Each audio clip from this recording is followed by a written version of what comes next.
So for anybody who was wondering, yes, we're doing episode 5 of the original Ace Attorney today. It's going to be a little bit different than the previous episodes because normally I tried to do like 1 day per episode, but I'm going to try to squeeze the whole case into 2 videos. So it's going to be, the process is going to be a little different, but I hope you all enjoy it. One of the better cases in Ace Attorney, I believe. We're going to see a lot of new characters, so I hope you're all ready for all the stupid voices I'm about to do.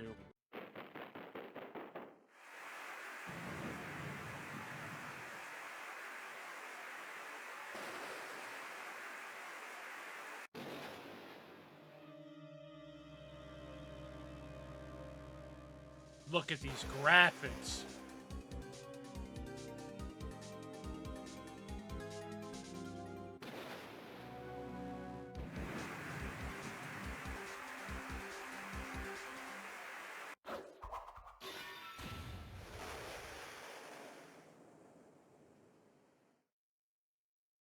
Dun dun dun.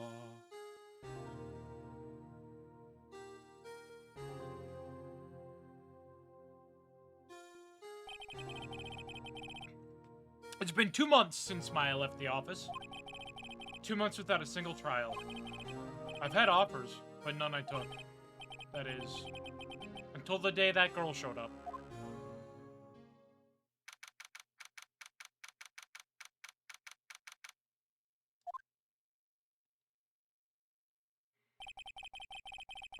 Why do I come here to the office every day? It's not like I want to work. There you are! Finally! Where have you been? My sister's trial is tomorrow! I don't know why this is the voice I decided to give to Emma.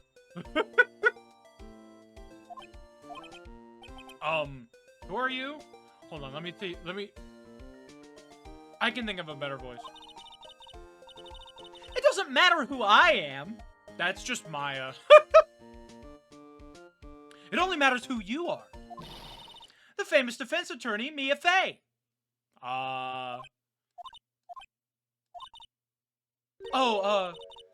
You're not Mia Fey, are you? I'm sorry, but Miss Mia Fey no longer works here. So you are the coffee boy? I'm Phoenix Wright, a defense attorney. Right. Wait! You're the Phoenix Wright? The Phoenix Wright from the Edgeworth murder case? Yes, that's correct. It wasn't Edgeworth who was murdered, though. That's a relief, then. You're better than nobody. I'm sorry. I'm afraid I'm not taking cases right now. But you are Phoenix Wright, right? The undefeated defense attorney? Look, I'm not accepting any new cases. I'm sorry, but you have to try elsewhere. Please! I'm out of time! But... please, you have to help! It's my sister!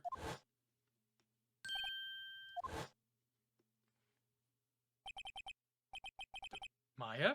Could it be? Okay, I'll hear you out. Really? Thank you so much! My name's Emma. I'm a Sky. I'm a scientific investigator.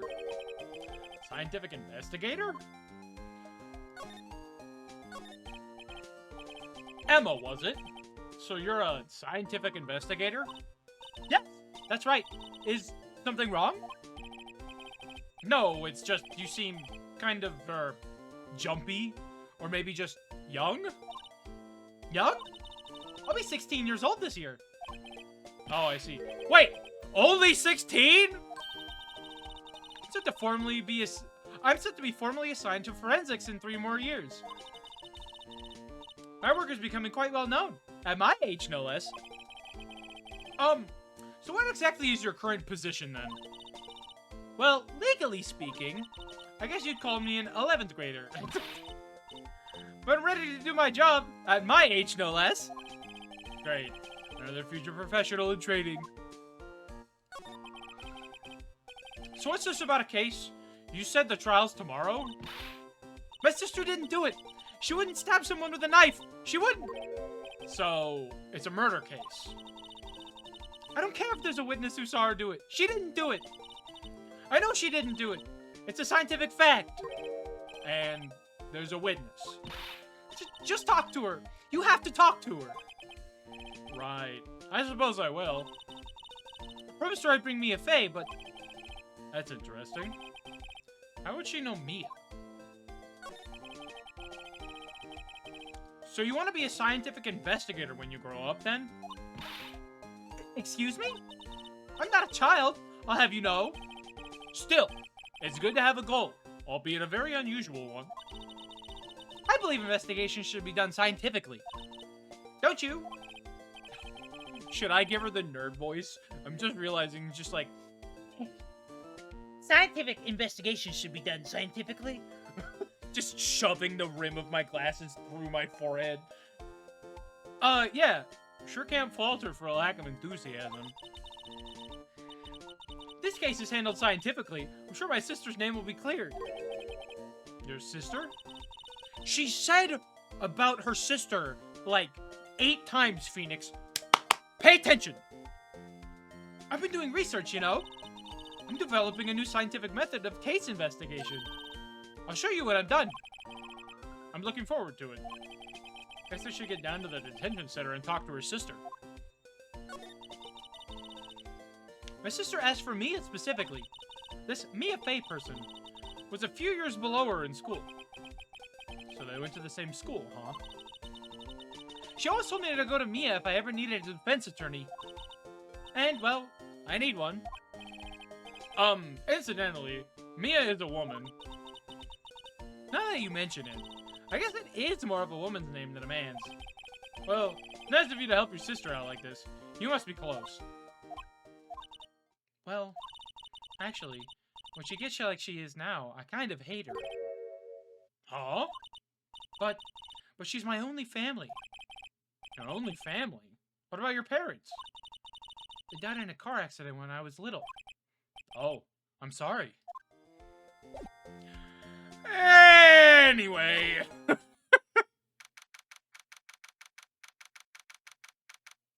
Moving on from that. I wonder what's wrong with Emma.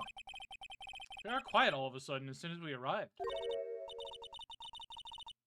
Guard, I thought I told you I didn't want visitors. Sorry, ma'am. It's just your sister. No excuses. Or did you not want to race this year, Understood, ma'am. What was that about?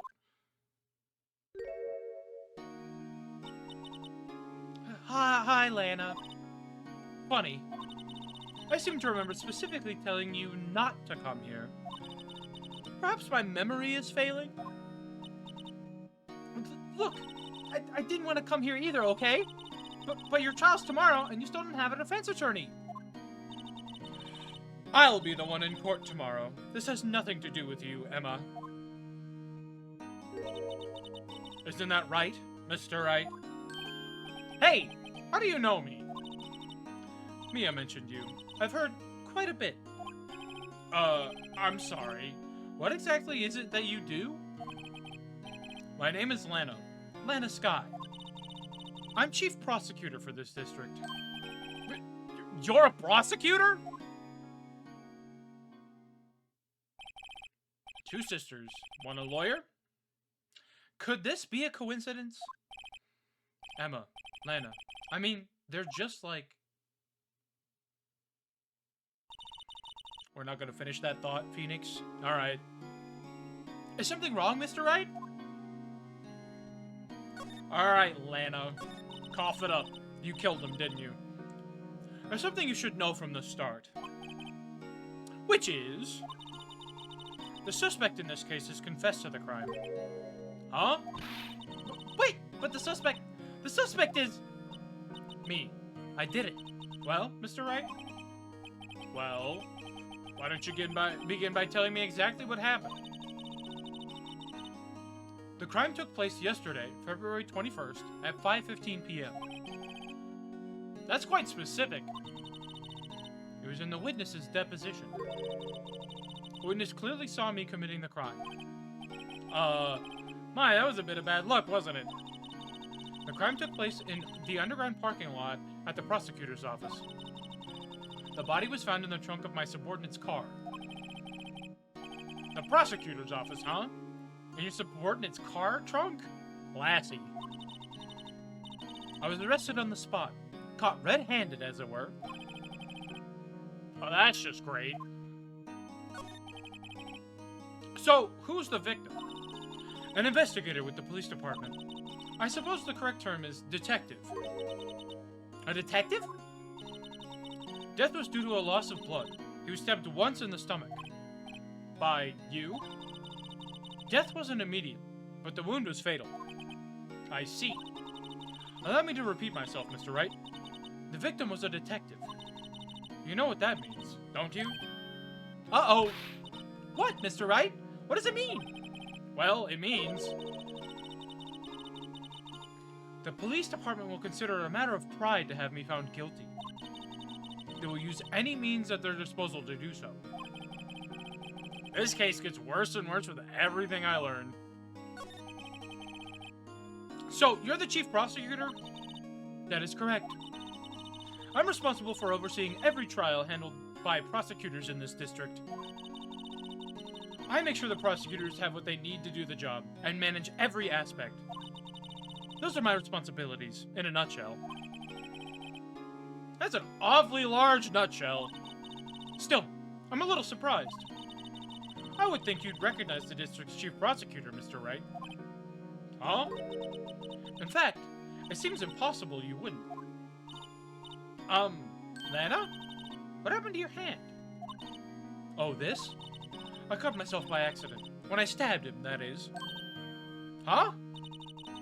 I'm not very good at being a criminal, I suppose. How am I supposed to defend this? Time to change the subject. Wait, she was in the class ahead of Mia, wasn't she? You were in school with Mia, correct? A few years above her? Emma told you that too, did she?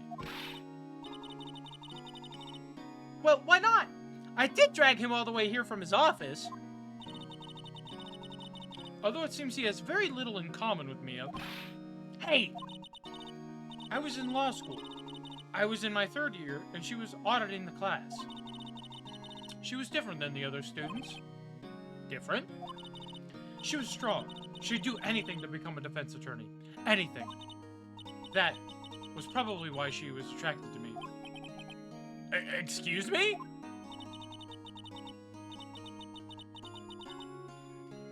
Yeah, okay, Emma, I'll let this one slide because you're so young. But that's not what she meant. We're gonna lay that bare on the table. She wanted to fuck Lana Skye.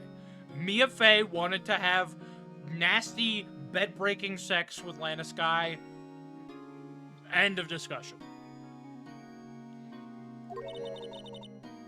I was the best there was. Oh. I'm doing pretty good in school too, by the way. Sounds a bit different when Emma says it. Well, Mr. Wright? Excuse me? As you can plainly see, I'm admitting my guilt. I think it's safe to say, there's no way you can take this case. None. But Lana! Why? Why are you doing this to me? You never think of anyone but yourself. I know you didn't do it, Lana. I know! So, how can you say you did? If I lose you, I'll be all alone. I hate you, Lana! Mr. Wright? Yes? I believe our discussion here is ended. The rest, I leave to you. You mean you're requesting my services as your defense? Don't lose any sleep over it. Your client has confessed, after all. The case is over. Right. I'll do what I can to get to the bottom of this. Lana has confessed to the crime, yes, but something doesn't fit. It's that look in Emma's eyes. There's something else going on here, and I'm gonna find out what. I'm sorry, Mr. Wright. Huh? About what? My sister, she's not always like that, you know? I just never expected to be Oh. This is what I get for not being able to read. I just never expected to be defending another prosecutor again. She's changed a lot. She used to be so gentle, always smiling. Everybody liked her. I see. Sorry, but I'm having trouble imagining that. Especially as a prosecutor. What happened to her? I don't know for certain myself. I think maybe she... Well, maybe not. Sounds like there's something there that defies a simple scientific explanation. Let's go check out this underground parking lot at the prosecutor's office, shall we? Okay. To the parking lot.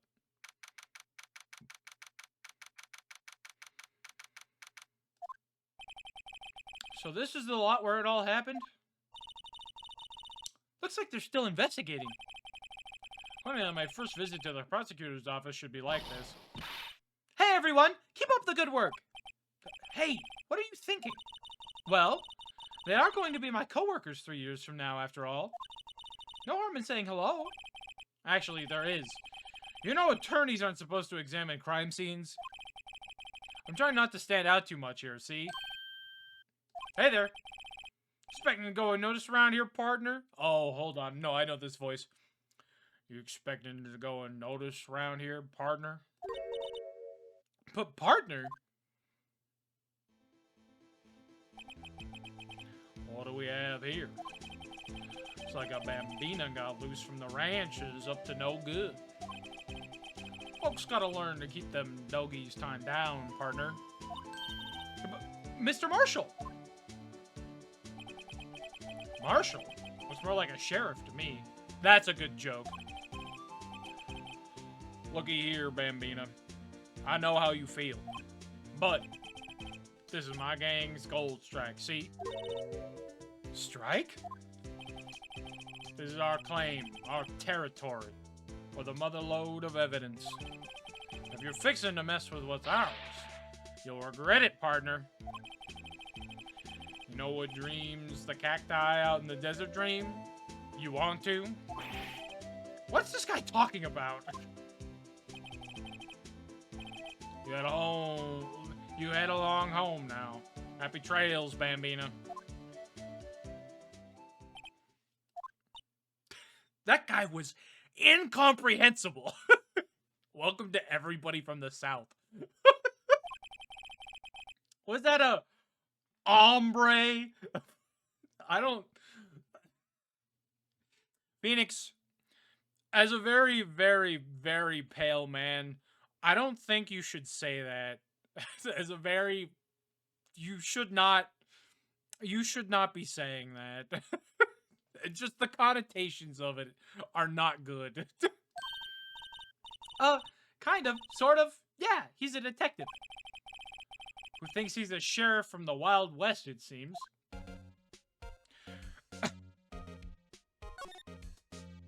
Alright. Aha! A ladder! That's a step ladder. What's the difference? In scientific terms, please. Scientific, huh? Look at the basic nature of things, Mr. Wright. This all seems so horribly familiar somehow. That's a bit. I hope you all enjoyed that. Alright, let's see here. So, we need to go... No, I don't want to... There we go. I wonder whose car this could be. It could be anybody's car. Could be literally anybody's car. But I know for a fact whose car it is. I will let that be a secret for y'all. Well, no time to waste. Let's get hunting for clues. I wonder what this is. Well, partner, looks like you got no intention of going home quietly. The sheriff! Like I said before, this here's our claim. You best be moseying along, unless you're fixing to bite the bullet. God, scary! Could you just tell us one thing? Who owns that car?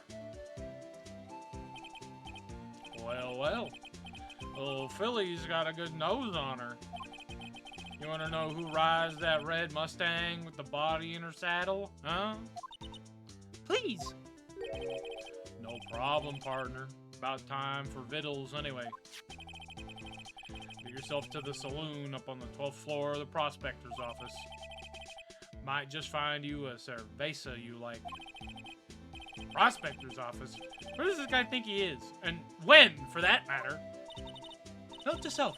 Look up Vittles, Saloon, Cerveza. Maybe we should check out room 1202. The High Prosecutor's office.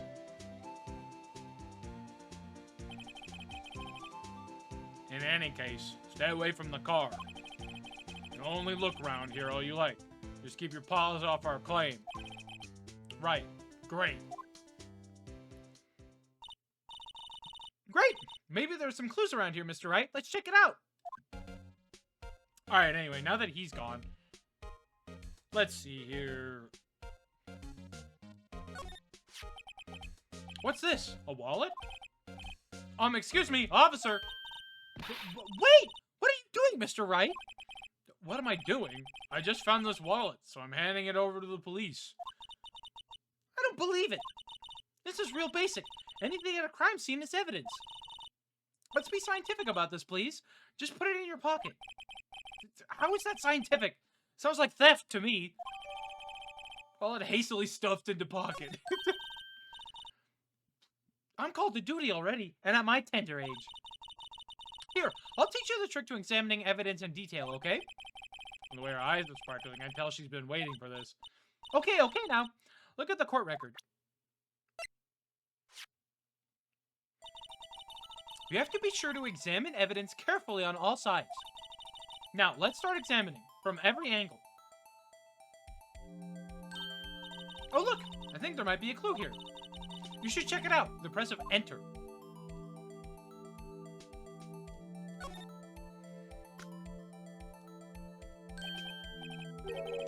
This is an ID card. Sergeant Bruce Goodman, ID number 5842189. See? Well, isn't scientific investigation useful? Yeah, I love rifling through other people's shit, Emma. It's awesome! I guess. But I don't see what science has to do with it. Goodman's ID added to the court record. Let's be sure to examine every piece of evidence we find. I guess I've got to be on my toes from now on. Excuse me. Were you two all set? Us? Oh, it's her. What's this? She couldn't be... You're selling lunches? Here? This is a crime scene. Hello? Half and half, was it? That's not the voice I should give her. Oh, thanks. And you, sir? Yes? Some crunchy goodness coming at you. There we go, that one's better. Thanks. Interesting way of doing business. This area is off limits to anyone without clearance, especially passers-by. Or are you officers? No, but you don't exactly look like the type to have clearance. Well, that's hardly a way to greet someone. Even if my days as the cough-up queen are over. Cough-up? Huh? You know, I'm feeling kind of full. Maybe I'll pass on lunch. I'm quite connected to this case, you see. The images are burned into my eyes, you might say. Yes, all the sordid secrets. Secrets? Dear me, you are a slow one, aren't you? I'm referring to the murder, the stabbing of that detective. What?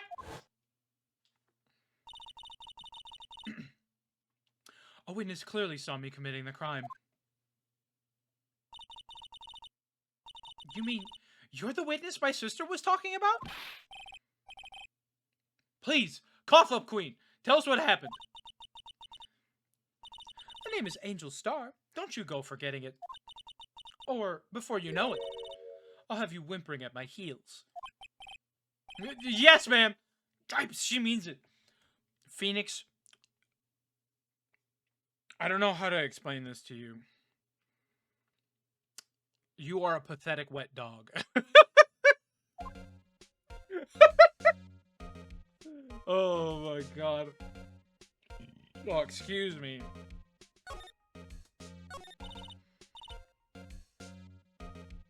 Somehow, I knew. Yesterday was a day of destiny. I knew something was going to happen.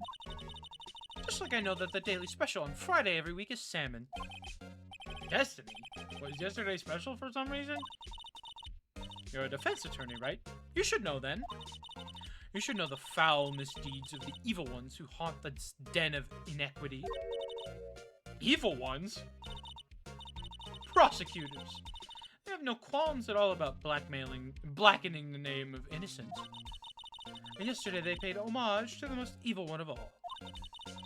They gave an award for King of Prosecutors. What a farce. So, she's saying there was some sort of prosecutors convention yesterday? I was almost compelled to lace their lunches with something foul. Do you have a personal grievance against prosecutors or something? I don't know. I mean, it could be anything. I think most normal people talk this way about prosecutors. You don't have to have some kind of personal grudge against prosecutors to hate them on this level. They're all just kind of rats. Or is there some kind of scientific evidence of this, evil? Young miss, mock me at your own risk. You'll soon find out why they call me the cough-up queen. Ew! The most heinous of all the evil ones, the one they awarded yesterday. It was in his car that they found the body. Proof that he devours the evilest lunches of all. Really? Really what? I'm totally confused. One thing's clear. This lunch lady has a thing against prosecutors. So, what exactly was it that you witnessed, Miss Star? It was a fascinating spectacle. Let's try that one again. It was a fascinating spectacle, to be sure. I now feel I know what they say when they talk about a woman's wrath. You see Lana Skye wield that knife so. Her knife flashed in anger, bringing him to a sad end. It was truly a sight to see. You mean you saw the very moment of the crime? The sound of his silvery ties to this world being cruelly cut still rings in my ears. And the rhythmic beat of Lana Skye's knife. Wait a second. You know Lana Skye? Of course. It's quite a feat, becoming chief prosecutor. How many lunchboxes of sin did she pack to make that journey, I wonder? She always travels light. Now, why would this pretty lunch lady know the chief prosecutor's name? Could we ask you a bit about yourself, Miss Star? I come here every day to sell lunches. I don't know. There was a little British that slipped in there. I don't know what's going on. I import only the freshest and best from the Far East. For some reason, the box lunches are a hit here. Probably because everybody in Japanifornia loves sushi. Why not make the lunches here rather than import them? Did you say something? No. Only true connoisseurs can understand. The kind you can only tell someone who has tried General Tso's Trilobite lunch set. Never mind, you win. I don't even want to appreciate part of a Trilobite's flavor. You and me both, Phoenix. Anyway, I come here every day to sell lunches. My boyfriend works in the security room here at the prosecutor's office. Your boyfriend? See the security room over there? The glass-walled booth? I sell my lunches, and since I'm here anyway, I drop in to see him. Since you're here anyway, I guess selling lunches is more important than romance.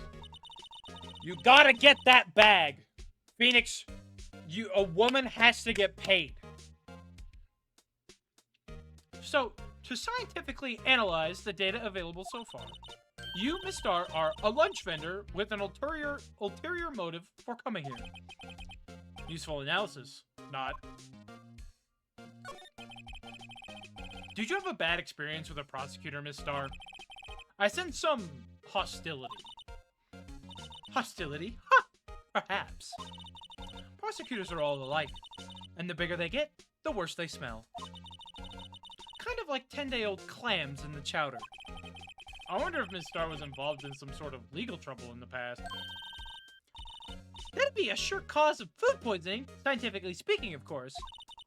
I mean, now you're talking cough-up queen. I thought she was just a lunch vendor, but now I'm not so sure.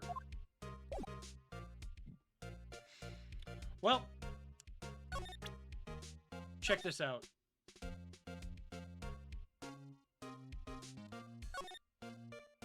I forgot I could do this. So this is what the back of the badge looks like. I always thought it had a safety pin.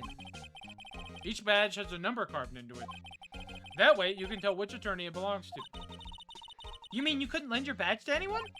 No, I'd be found out right away. I don't know why I read it like that. Well, that's no fun. Anyway, alright, check this shit out. A defense attorney must be able to fight. How about you? Do you think you can win?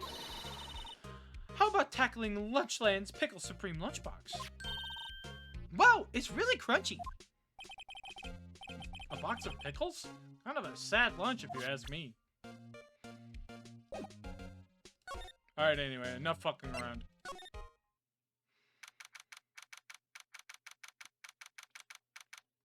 Gee, I wonder whose office this could be. It could be anybody's.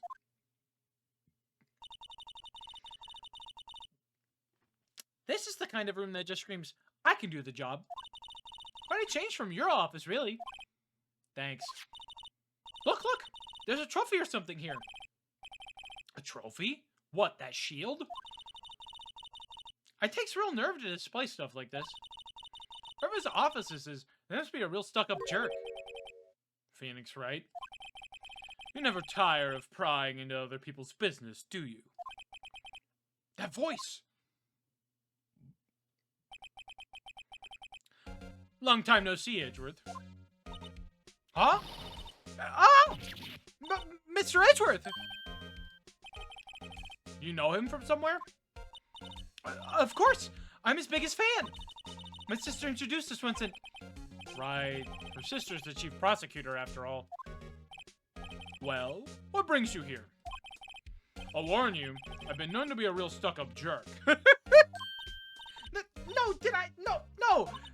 It was just Mr. Right here, Hey, don't blame me. We're just here to investigate a murder case. Murder? A body was found in this nasty bright red sports car in the parking lot. That would be my car. What of it? What? Your car? I'll say one thing. She certainly can scream.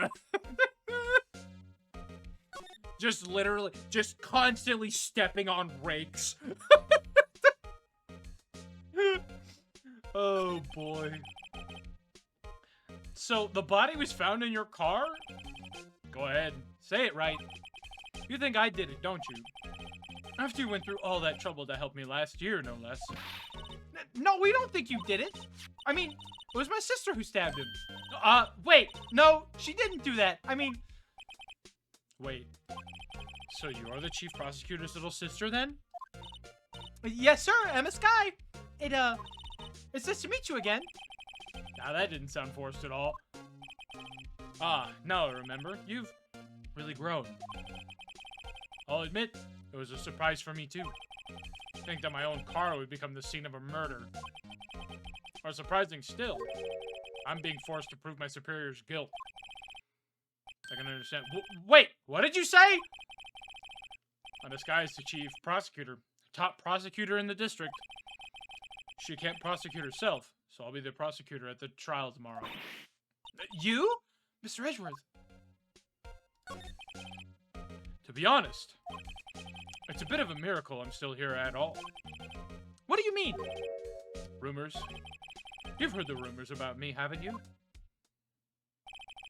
Miles Edgeworth.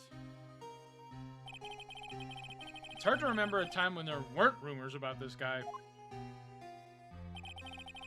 Forging evidence, arranging false testimony, illegal searches, you name it. Thanks to you, my innocence was established in the trial at the end of last year. However, there's some who say I'm the one responsible for the current incident. What? That's crazy! Some people need very little excuse to think ill of others. It's a fact of life. Impossible to stop. But some of them even go so far as to present me with toys like this. They think it's funny. Toys? That bronze shield? Gotta be a story behind that one. Chief Prosecutor Sky? Yes. We first worked together on a case 2 years ago. It was my first big case. That's right, I remember. 2 years ago. I wasn't even a lawyer yet. Since then, I always felt that she was looking out for me. It appears I was mistaken. Mistaken? Why? I mean, I know she's not the warmest person, but I'm sure she felt some responsibility for you. Then, why? Why did she stab someone in the trunk of my car? Not only that, she stabbed him with my knife. What? What? Mr. Edgeworth, your knife was the murder weapon? To be specific, it was the knife I keep in the toolbox in the trunk of my car. Edgeworth knife added to the court record. Edgeworth, you gotta stop getting yourself into situations like this, man. Edgeworth? What? Are you sure you didn't do it? Phoenix. Now is not the time. Come on, can't he take a joke? No! This is not the time! You have a strange sense of humor, Mr. Wright. Yeah, you're telling me.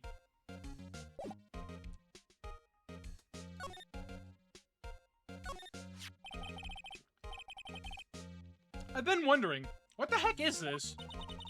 It has a big K on it. Prosecutors.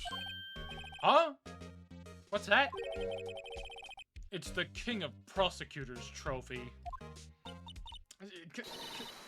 King of Prosecutors? It's a great honor. They said that shield... They send a shield to the best prosecutor each year.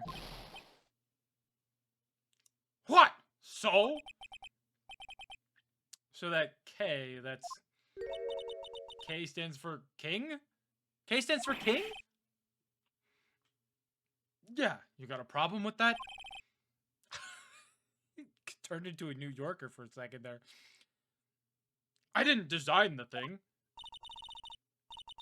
King of Prosecutors. Kind of like Employee of the Month, only better.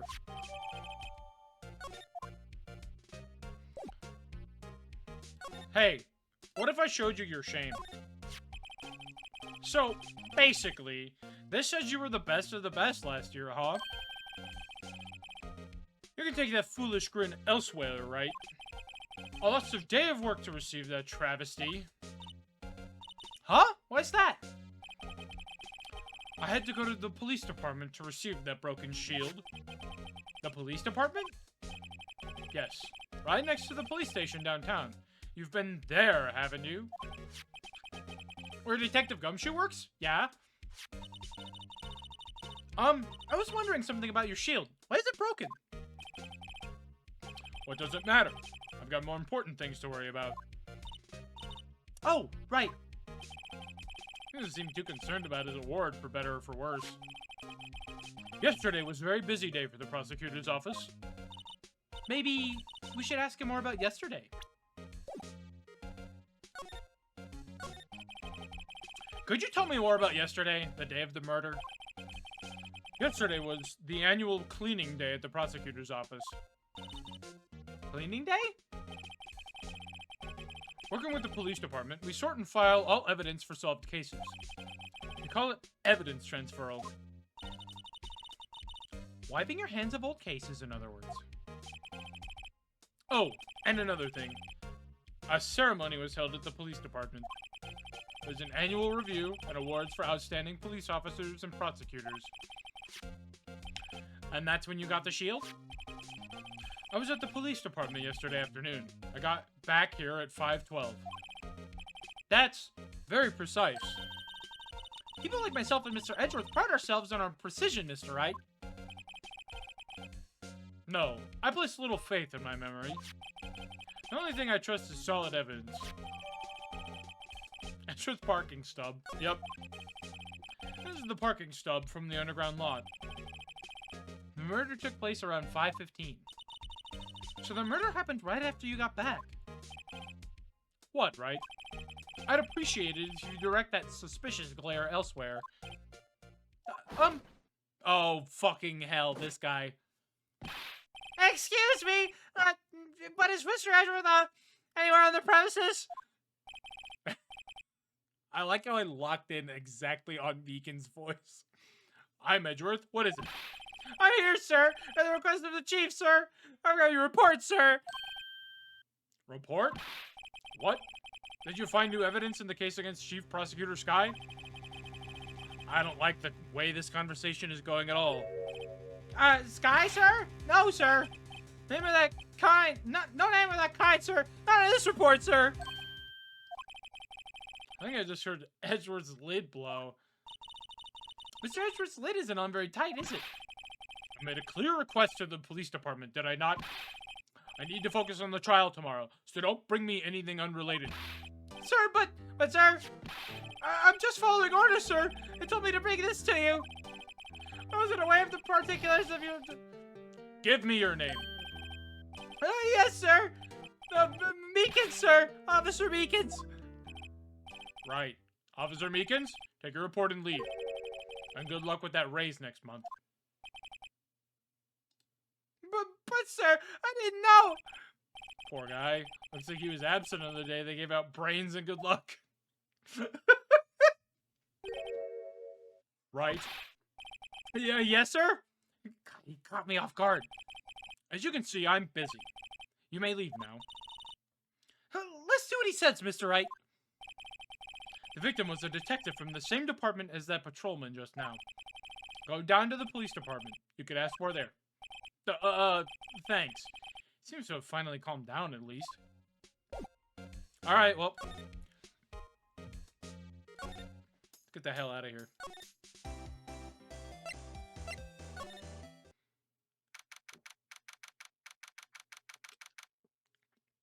Hope you're all ready for some of the music of all time. Whew. We're finally here.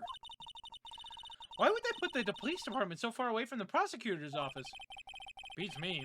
That took almost 30 minutes by taxi, and traffic wasn't even that bad. The police department, huh? I've only ever been to criminal affairs next door. Hmm? Hold on, what's that?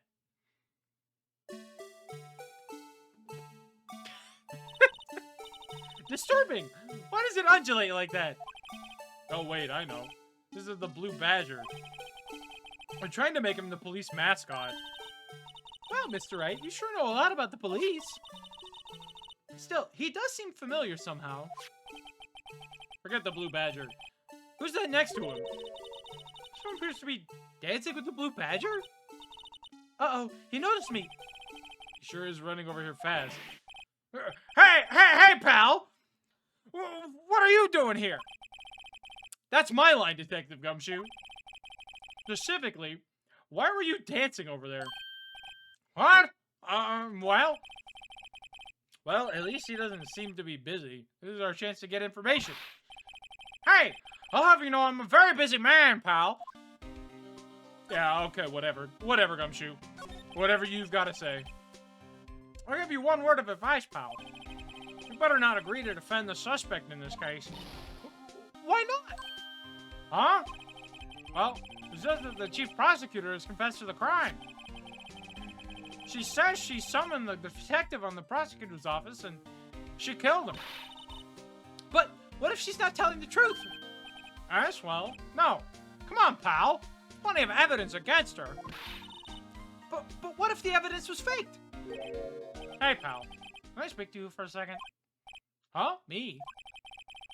Why is this little girl so peeved at me? She's a relative of the suspect. She's Lena Sky's sister. Whoa! Chief Prosecutor's little sister? Just please investigate this carefully, okay? Scientifically. Yes, sir! Oh, by the way, you might want to keep your voices down. You don't want to be overheard using words like faked. Huh? It's a sensitive issue with us these days. So, what are you doing here, Detective Gumshoe? Me? Oh, well, nothing really. They kicked me out of the criminal affairs. Detective Gumshoe, what did you do this time? What do you mean, this time? Then what happened? I know things are busy right now. I mean, with my sister's case and all. It's true. We've never had a chief prosecutor murder anyone before. Only the highest ranked people are being let into criminal affairs now.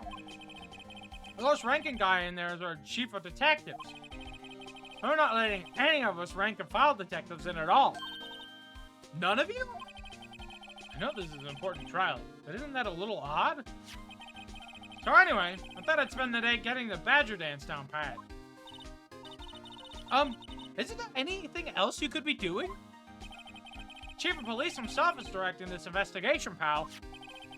And Officer Marshall was assigned to the underground parking lot.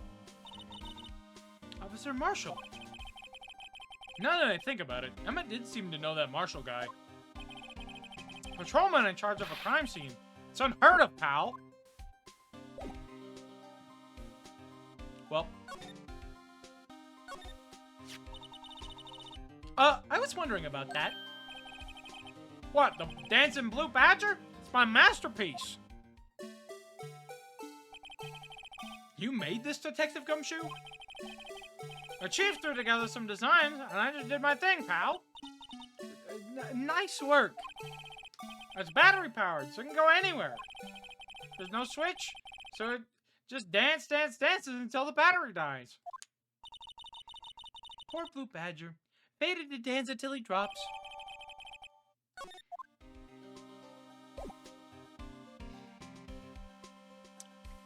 And now I need to show you this. Detective Gumshoe, what can you tell me about this? Huh? Hey, pal. This is a detective's ID card. You can't just keep that. You have to turn it into the police. It's people like you that get me into so much trouble all the time. Maybe Detective Gumshoe must drop his card a lot. Let's see. Bruce Goodman. Goodman. Sounds familiar. Nah, my mistake. But didn't you work together with him in criminal affairs? Whoa! Now I remember! Bruce Goodman! He's the victim! That's what I thought. Can you tell us more, Detective Gumshoe? So, this ID card belonged to the victim? He was a detective like myself. Detective Bruce Goodman. Don't you think it's strange? I mean, why would the victim's ID card be lying on the ground where we found it?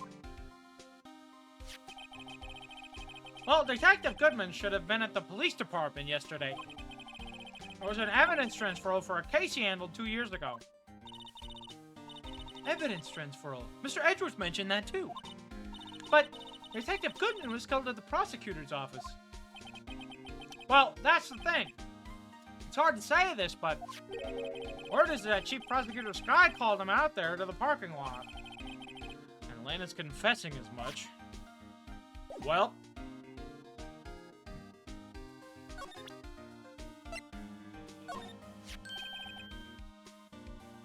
Hey, that's it. That's the King of Prosecutors award that Mr. Edgeworth got yesterday. Were you at the award ceremony, Detective Gumshoe? Of course, pal. I got an award for diligence myself. Oh, congratulations. I was wondering, why is the award a shield? And why is it broken? Oh, there's a reason. I'll tell you what it is later. Apparently, he's forgotten. But I was proud of Mr. Edwards for winning that award. Even though the naysayers in the prosecutor's office. Naysayers? Must be because of the rumors. Almost submitted the wrong thing. Found in Mr. Edwards' car, stabbed with Mr. Edwards' knife, huh? Oh, drive Chief Prosecutor Sky to do such a thing. Wait, I didn't mean... I mean, sure, of course someone else really did it. Someone who must have a grudge against Mr. Edwards. Car and the knife do seem a little too well organized to be a coincidence. Poor Mr. Edgeworth. What could have happened?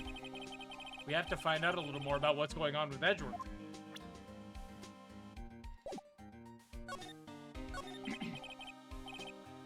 He's in a tough spot again. Again? Yeah, do you not remember when he was framed for murder? Like, literally last case? Well, it all started with the murder of that defense attorney, Hammond. But Mr. Edgeworth was found innocent. Listen, pal, there have always been rumors about Mr. Edgeworth. Forging evidence, making deals with witnesses. Nothing outright, but there were always whispered rumors. Ever since he was accused of murder, no one's whispering. They're practically shouting. But there's no evidence against him. Well, Mr. Edgeworth has always had unusually strong ties to the department higher-ups. It's only natural that people would be suspicious. I had no idea who was under the gun. Anyway, this latest case has started a new rumor. People say the only reason he took this case is because he's aiming for the chief prosecutor's position himself. What? But I know the truth, pal. Nobody wants to be the one who has to prosecute the chief prosecutor. Mr. Edgeworth is biting the bullet on this one. He's doing this for all of us. And that's all I know about that. I'm not officially on the case, you know. Thank you. Aren't you handling the case, Detective Gumshoe? We met the guy who is. What was his name? The guy in the parking lot? That'd be Officer Marshall. He was appointed directly by the chief of police. Officer Marshall. Is he some kind of Wild West sheriff or something? No, Jake Marshall's just a regular officer. From West LA. For a moment there, I wasn't sure. Look, pal, let me try to make things a little easier for you. Show them this, and they'll let you examine the crime scene. Maybe. Letter of introduction. Okay. I'll be surprised if this gets us anywhere. Just act like you're supposed to be there, and nobody will look at you twice, pal. Alright, well. Back to the parking lot.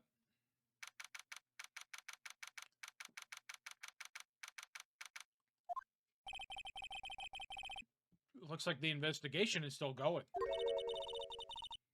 I have to be getting back to the shop. Sorry.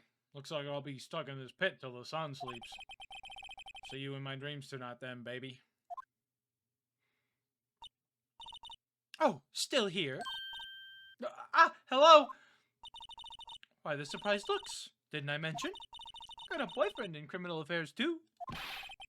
What happened to the security guard? Hey, what's wrong, Bambina? You're looking like a doggy that's lost his herd. Jake Marshall. Strange guy to put in charge of a crime scene. Well. Would you mind reading this for me? What's this? I warn you. Fan letters to me go right into the spittoon. It's a letter of introduction from Detective Gumshoe. May we investigate? Gumshoe? Oh, that old cow dog. Holding a birthday party or something? Huh? Look, or it should say letter of introduction. It says invitation.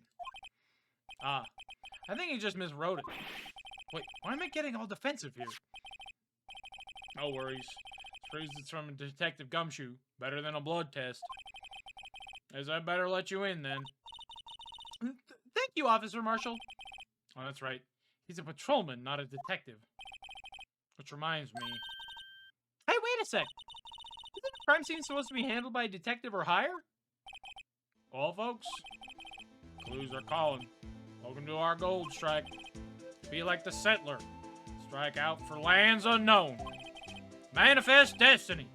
Let's have a hootenanny. Note to self, police investigations are like settling land. Well, Mr. Wright, what do you say? I say I won't be needing this anymore. Ugh. Alright, so... Look, a door! This must mean something. I'm not sure that doors mean anything. No, it won't open. A mysterious lock. I fail to see what's mysterious about it. Mr. Wright, you need to learn to enjoy life more. Let's finish our investigation first, shall we? Oh, excuse me. Oh, excuse me. Oh my god. Alright. I keep clicking too many buttons to go back to certain menus, and I have to go back for... I don't know what's going on, but my hands are not working today. This looks like a cell phone. Scientific analysis would suggest this belongs to the victim. I can't think of anyone else it could belong to. What's so scientific about that? Should we check it out? I mean... yeah. Right! Let's check it out! Oh, God. I forgot that they do this. Okay. Oh, let's see here.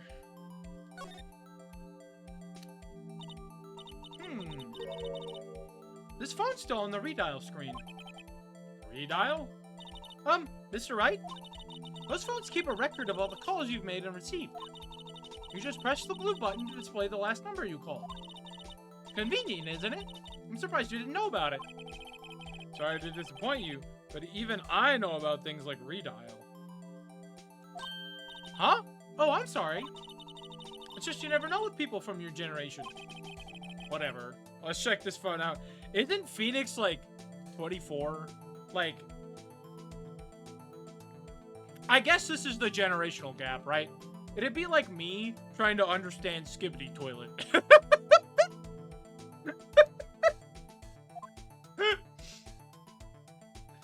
Oh, boy.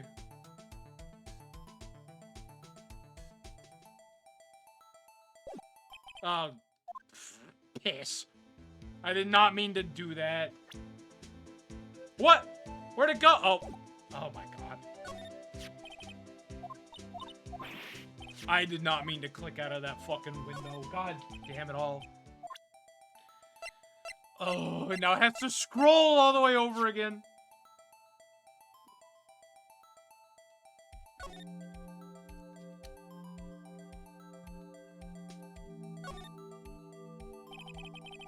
Now to see who the owner of this phone last called. Note to self, a defense attorney doesn't think first, he just pushes the button.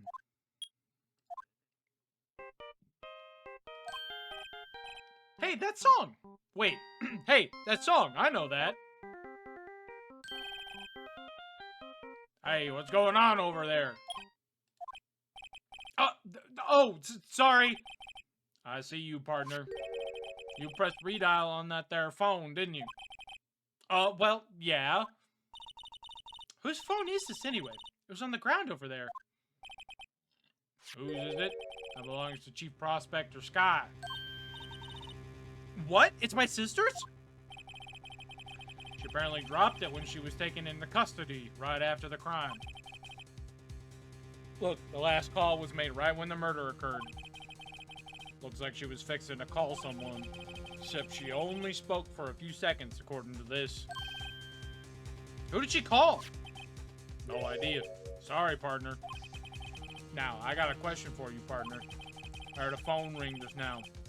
One of those newfangled ringtones. Oh, that? Oh, I'm sorry, that was my phone. What? Your phone? Yeah, it's kind of strange, but someone called me right as we picked up the other phone. A wrong number. I hope you're not lying. They shoot you for that in Texas, partner. You're from California. Uh-oh. I've incited the wrath of the Lone Star Patrolman. Oh, man. Let's see here. What's this? Looks like a note of some sort. Look! Something's written on it.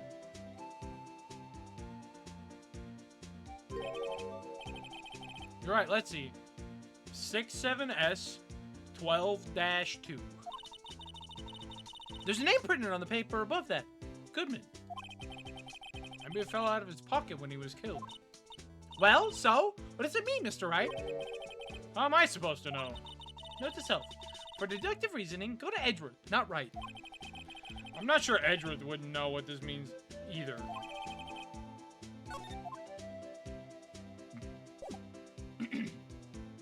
And then...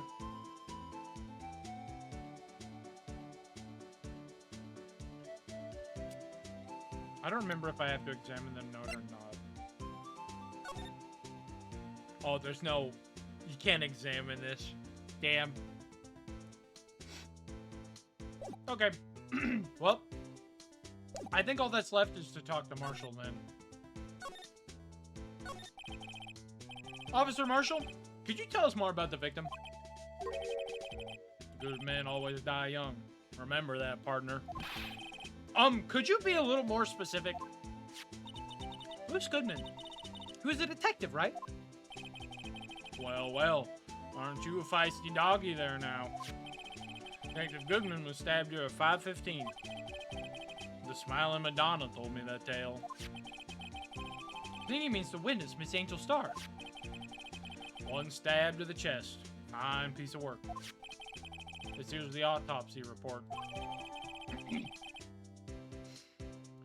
Death due to loss of blood, 1 knife wound, died within an hour and a half of 4 p.m. Was my sister involved with the victim in any way? Funny you should mention that, Bambino. Chief Prospector Sky and Detective Goodman had nothing in common at all. Nothing in common? They apparently worked together on a case a few years back. So, there's no motive. Goodman wasn't a particularly gifted detective. That's one reason why he didn't do much work with the Chief Prospector. But my sister called the victim here on the day of the murder, right? Here, to this parking lot? So it seems, like calling an unarmed man to a shootout at high noon. I don't mean any offense, but... Officer Marshall, you're a patrolman, right? Not a detective? You calling me out? They shoot you for that in Texas. Huh? I was one of them fancy-shoed detectives till 2 years ago, to tell you the truth. Oh, really? Now he tells me. But you're a patrolman now. So how can you be in charge of a crime scene? Nothing else gets by you, does it, Bambino? So why are you in charge? No reason. We're just short on hands right now. Keeping an eye out in the meantime. That's odd, though. Detective Gumshoe was saying he had nothing to do. Nothing important, at least. He's nothing but a sad old cow dog that can't find his tail. Maybe it's because he runs with that Edgeworth, Edgeworth? That cow dog's been kicked out of this cattle run by order of the chief of police. Just, he don't realize it yet. Detective Gumshoe kicked out of the investigation?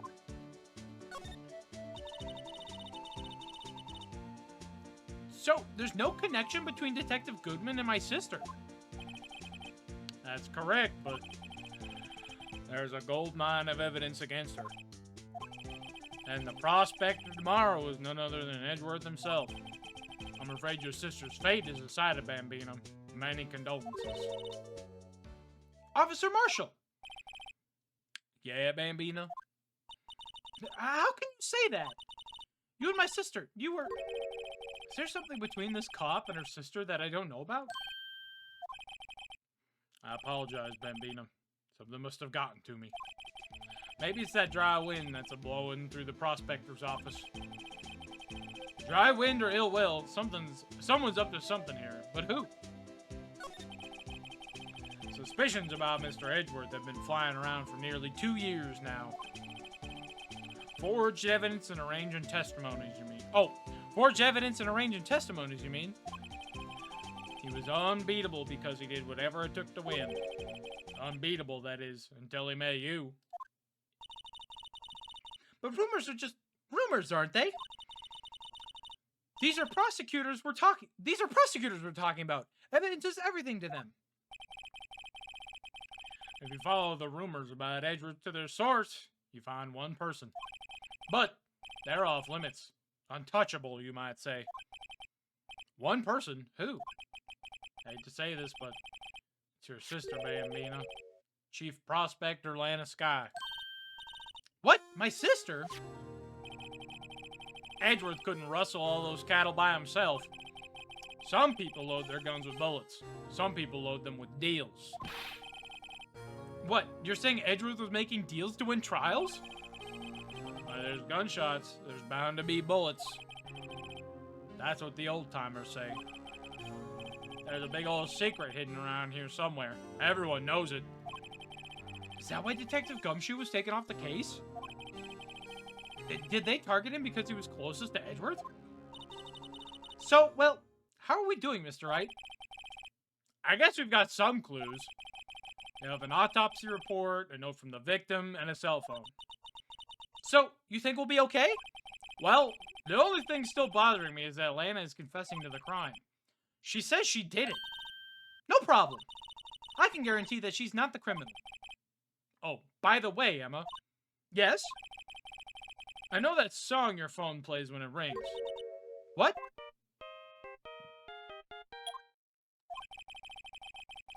It's the Steel Samurai theme song, isn't it? That popular TV show for kids? The phone that rang earlier wasn't mine. It was yours. At 5:18, just after the murder took place. Your sister called you, didn't she, Emma? I'm sorry. Can you tell me what you talked about? She hung up right away. I see. A detective was murdered, and the suspect is the top prosecutor in the district. I've got a bad feeling about this. Like, maybe I still don't know everything that went on here. We'll just have to find out.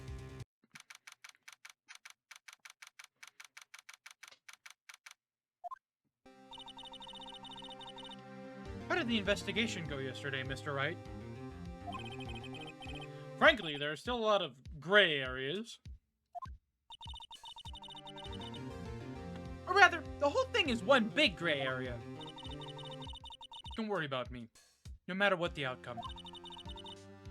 I'm ready to accept my fate. I believe in you, sis. Mr. Wright, let me offer you a word of advice. Yes? A defense attorney should never believe their client. The defendant is called to trial because they're suspected of wrongdoing. Never forget that. Miss Sky, you remind me a lot of Mia. There's one decisive difference between you and her. And that is? You're not a defense attorney. I believe it's almost time for the trial. Good luck, Mr. Wright. I don't need luck. I don't need luck where I'm going. My first try without a Fae helping me. No one's going to bail me out this time. I'll be alone in there. So I have to discover the truth all by myself. Let's do it, Mr. Wright. I'll be with you the whole way. Alone my fucking ass, Phoenix. Come on now.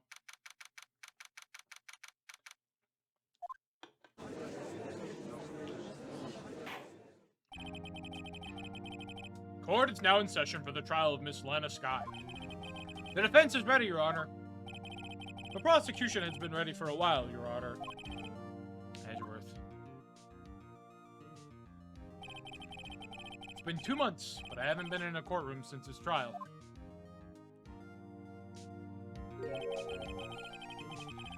Hope that personal feelings will not be a part of the proceedings today, Mr. Wright. I would choose the path I think is right, regardless of those around me might say.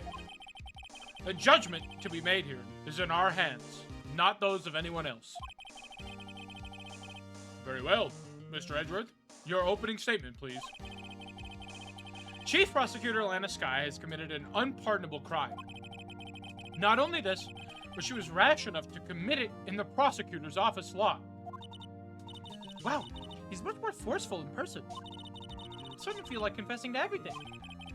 However, she will now pay for her rashness with her life. There was a witness to her crime.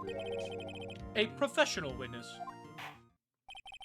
Well then, call your first witness, Mr. Edgeworth. The prosecution calls its first witness, Miss Angel Starr, to the stand. The cough-up queen? The Hawk-Tua queen? No. I should not have put that out there. Haven't I seen you somewhere? You ordered the caviar lunch, right? Ho, caviar! I've never eaten caviar before. The judge is really wolfing it down. And for you, I have a fiesta bowl. Thanks. Will the witness state her name and profession? Oh, and you, sir. Did you order the fingerprint lunchbox? It is too early for lunch. Your name and profession, please. Well, Your Honor, how does it taste? So this is why everybody raves about caviar. It's so tasty it hurts. I always thought caviar would taste like pickled tapioca. What the heck does pickled tapioca taste like? Name, profession, now. Me? The name is Angel Starr. Don't go forgetting it. I find myself running Lunchland these days. Is that what you wanted me to say, Mr. Edgeworth? Very well, witness. Please describe the incident to us. The prosecution will wait. I'm not finished eating. Hurry it up! Very well, Mr. Edgeworth. As you know, we usually call on the police to provide a description of the crime. Your Honor, as Mr. Edgeworth has said to the court, I am a professional. What exactly does that mean? Until 2 years ago, Miss Angel Starr was a special investigator with the police. She was a first-rate homicide detective. What? Miss Starr was a detective? Aha! I know who you are. Cough up. Cough up, Queen Angel Starr, Your Honor. Long time no see. Very well. You may continue with the description, Miss Starr. Just who is this lady? If I might have the court's attention over here. The parking lot of the prosecutor's office is divided into 2 blocks. Block A is for the prosecutor's office personnel. Block B is for visitors and clients. A chain divider separates the 2 blocks. I suppose that's to keep visitors from taking up prosecutor's spaces, yes? The crime took place by a car in the back of A block, in the car's trunk. The killer stabbed the victim with this knife and went to drive the body out.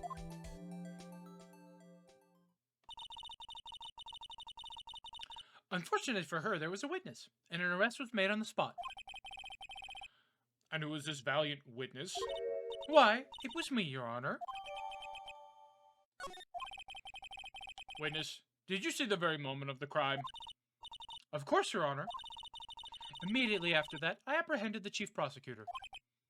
It seems rather cut and dry, doesn't it? Well, Mr. Wright? I can't agree on principle, Your Honor. Seems that some poor losers are unwilling to accept the truth, Your Honor. Shall I proceed to crush what little hope they have remaining?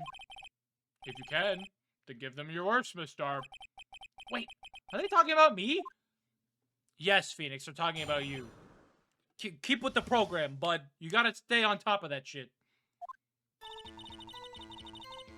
Somehow, I always knew a day like this would come. I was on my way to deliver a lunchbox for my boyfriend, when I sensed something. Perhaps it was my finely honed detective's intuition at work.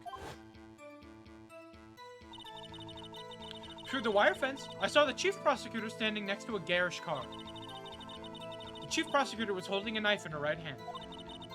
Then, she thrust the pointing tip of the knife into Detective Goodman's chest. Bringing a lunchbox to your boyfriend? How touching! As you can see, there is no room for doubt. The key point of your testimony seems to be nothing other than the point of the knife which you saw being stabbed into Detective Goodman. So, how does it feel to be so utterly crushed? I'm still thinking about that. It's merely a flesh wound, Mr. Wright. Very well, Mr. Wright. You may cross-examine the witness. I don't remember how this one goes, so I'm gonna have to suss this one out a little bit.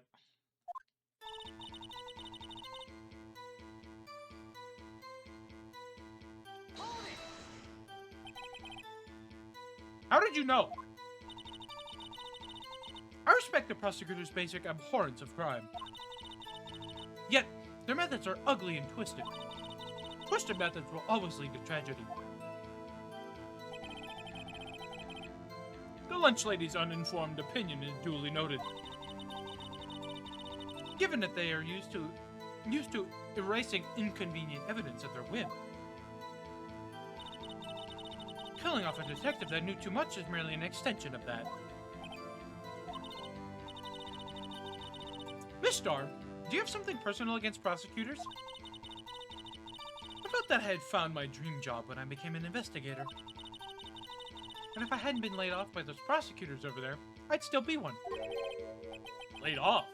She was fired. To me, prosecutors are nothing more than worms. That said, I'm a pro, as you know. My testimony is unbiased and flawless. Very well. You may continue, Miss Starr. I feel like we're missing a very important thing that she just said. That she's unbiased. This might be one of the most biased witnesses we've had.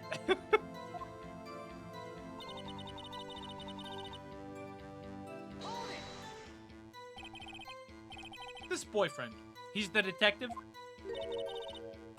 Not that boyfriend. The security guard. That boyfriend? You have several? This is very clearly like a bougie, like upper class, extremely like getting fucked by everyone woman. Like this is very much like a not a polycule, but like she's getting passed around. Yes. This boyfriend, that boyfriend, and the other boyfriend. Care to join? The yet another boyfriend position is still open for applicants. I'll stick with the lunches, thanks. Note to self, the judge had to think before replying. The security guard room is in the lot, A block. It's up on the second level, so you can see everything from there. That would be the room with the security sign. Incidentally, did you bring your lunch boxes by car? Since I'm a visitor now, I parked in B block. So, she was in B block when she witnessed the crime.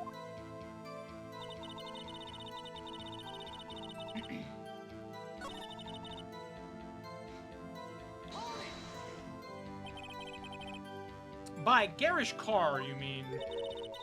Mr. Edwards' car, yes. Mr. Edwards? Incidentally, the knife with which the victim was stabbed was also Mr. Edwards. Wasn't it?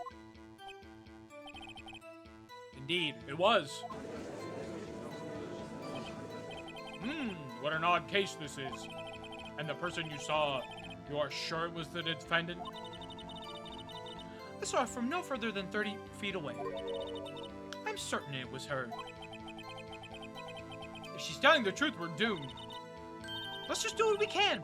Even if we don't have any proof, we can always nitpick.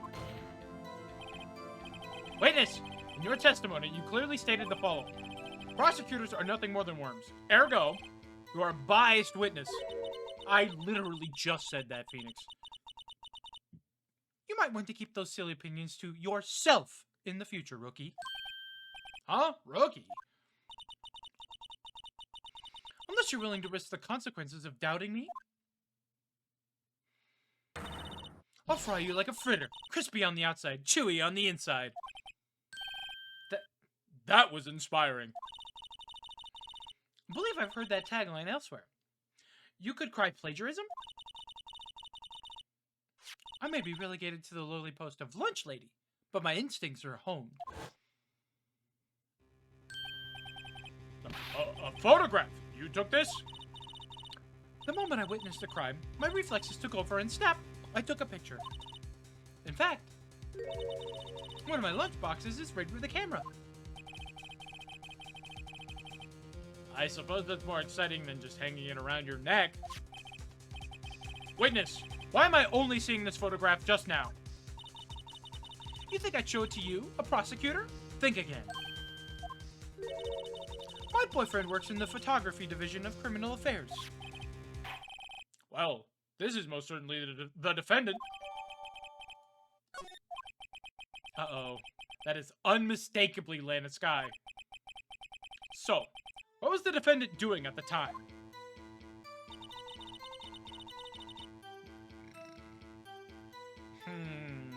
Well, I mean, that's a pretty easy... Whoops, wrong photo. That photo. And you witnessed this? You saw Miss Sky stab the victim with the knife? As I've already said, yes. I swear it on my finest salmon swirl lunch. I'm sure that is a fine lunch. But, isn't that odd? Look at this photograph. Every time I do it... No,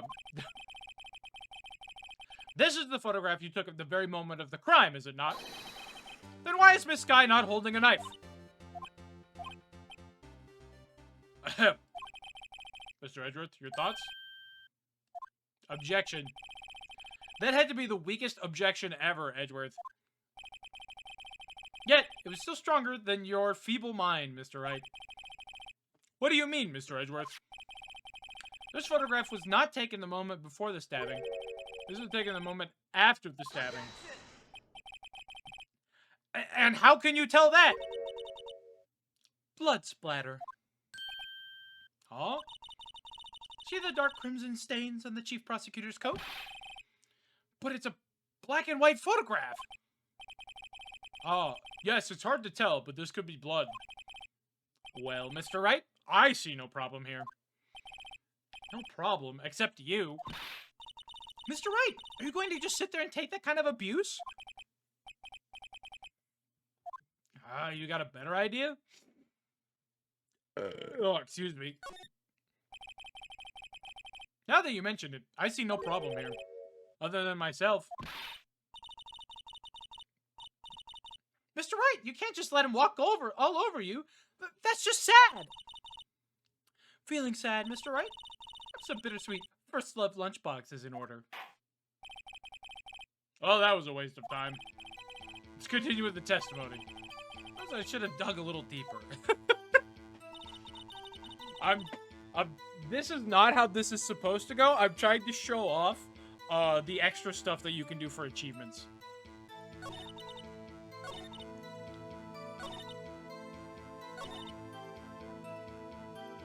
So, we try this again. And we just skip through all of the text.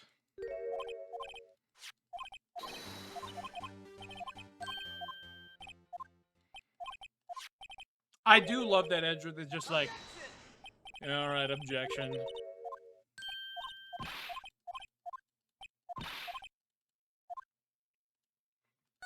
Yeah, so we object here. Wait! That contradicts what the witness said in her testimony. Namely, that she took the picture the moment she witnessed the crime. Well, it seems I was slightly unclear. My apologies. That's it? If you run out of lunch, You order seconds. Problem solved. If you don't like it, try ordering the jumbo-sized lunch from the get-go. Good advice! I'm not sure I understood it, but good advice. I didn't have time to stop her. Prosecutor Sky was cold, calculating, like a robot. She killed without pain or remorse. It was a premeditated murder.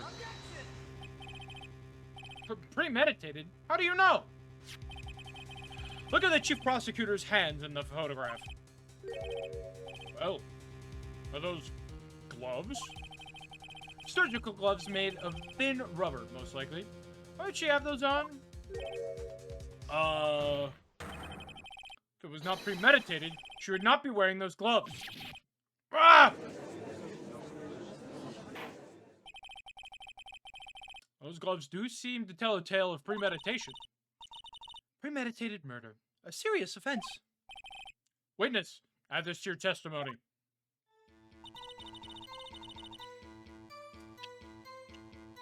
And now you're owned. Witness, do you know what this is? Are you trying to test me? I sell lunchboxes for a living, you know. That's a knife. The knife. The knife that was in Mr. Edgeworth's trunk. Indeed, it is my knife. This is the knife that I used to murder.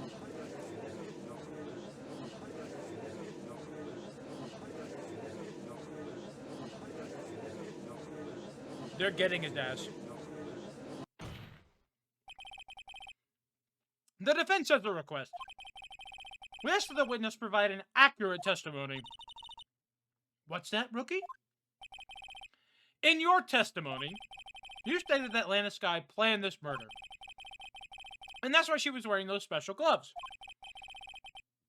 Seems like a natural conclusion to me. The gloves do indicate planning. However, why would she also not impair the most important thing? The murder weapon? Oh. This knife just happened to be in the trunk of that car. Ladies and gentlemen, if you're going to plan a murder, you don't forget the weapon. Oh! Got her ass.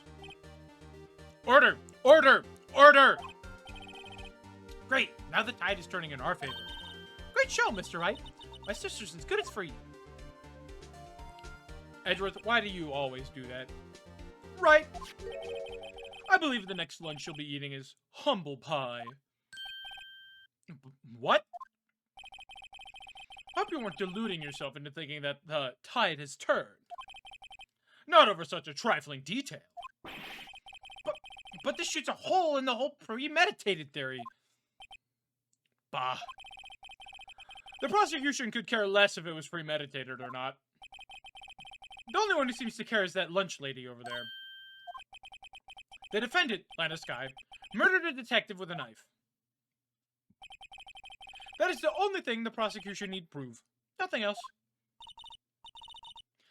Very good, Mr. Prosecutor. I suppose you think you're clever now. But you know as well as I do that she planned on killing him. It was planned. If it wasn't, why would she have been wearing? I believe I'd like to hear your testimony again. Witness, please tell us only what you saw, not what you thought. How dare you! My powers of deduction are not to be underestimated. Really now. Here we go. Lana Sky intended to murder Detective Goodman. That's why she called the victim all the way to the prosecutor's office. I'm sure the chief prosecutor has a grudge against the victim. Nothing else could drive that human machine to plunge the knife in again and again. Alright, well, we got you on another one, babe. I'm sorry. The victim was summoned from the police department to the prosecutor's office. It does sound a lot like premeditation, doesn't it? So if I ordered a pizza, does that mean I'm planning to kill the delivery boy? In any case, the defense may now cross-examine the witness. That was really out of pocket, Emma. Why did you say that?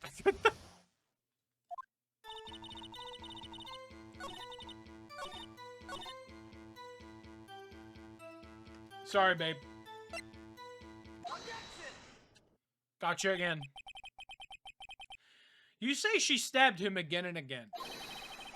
But you couldn't have witnessed that. Are you testing me? Then I'll test you.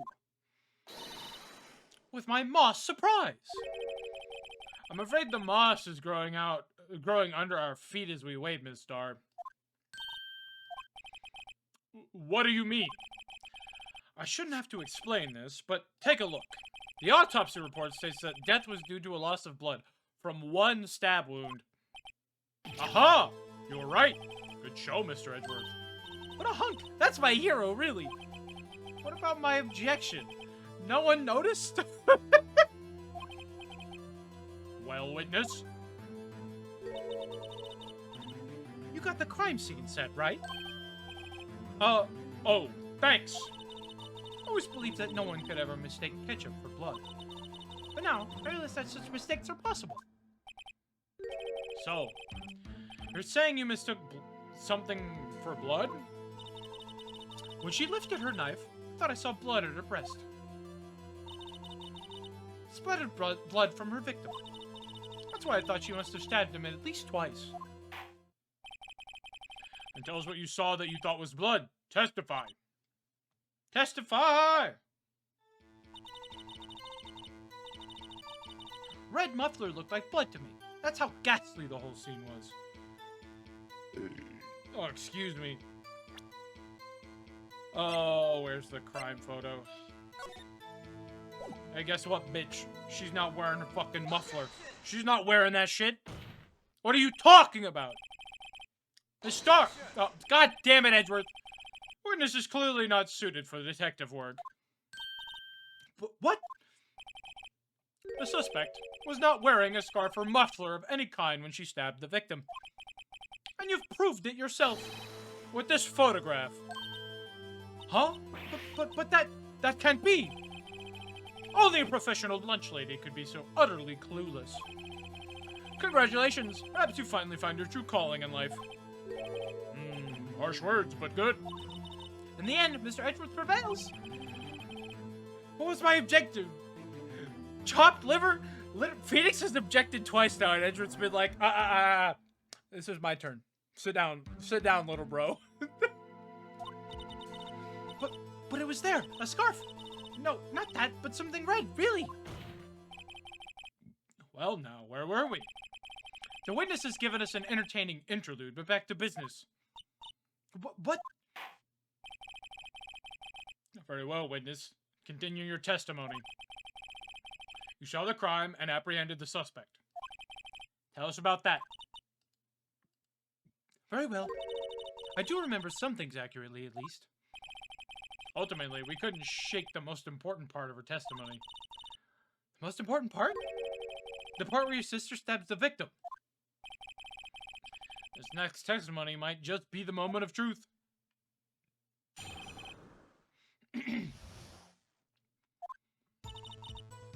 After the murder, the suspect attempted to run behind a partition off to her side.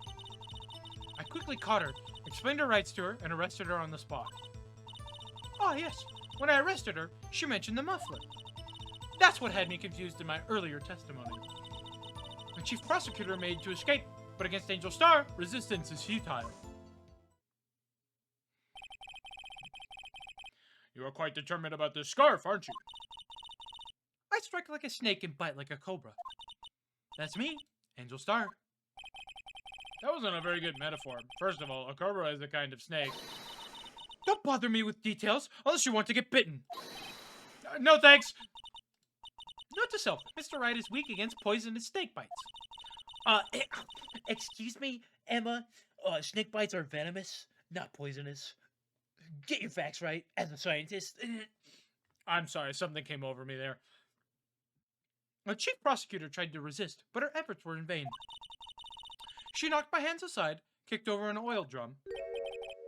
An oil drum? Hard to imagine. Oh, she's beautiful, but deadly. Predator, this one. A leopard woman. Rawr. Please never do that again. Never make me say that again. Very well, Mr. Wright. Your cross-examination, if you will. If you ever make me say that shit again, we're gonna have some words.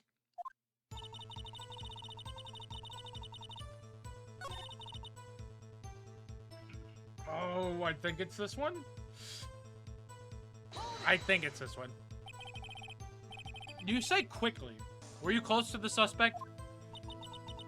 As I just said. I was only 30 feet away from her the whole time. Yeah, I'm gonna press her. Because, and I know this, I'd like to see this on the floor plans, just to be safe. The Lunchland car was... She was a visitor. Thus, she was parked in B block. So you witnessed the murder from here? That would make it about 30 feet from the car, yes. Is that correct, Miss Star? Yes, that's right. But there was a chain link fence in front of you. I went over it, of course. Amazing! A cop-up queen lunch lady athlete indeed. It would have taken her a little time to climb over the fence. So she couldn't have gotten to my sister that fast. Yeah, that fence was about 9 feet high, too. So how did Miss Sky not get away?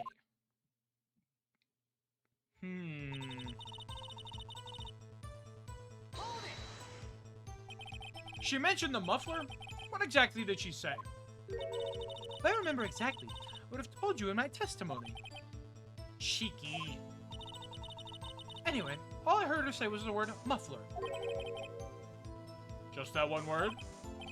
So, what you heard wasn't the suspect talking to you, but someone else? Yes, the chief prosecutor was talking on her phone. Her phone? She can't mean...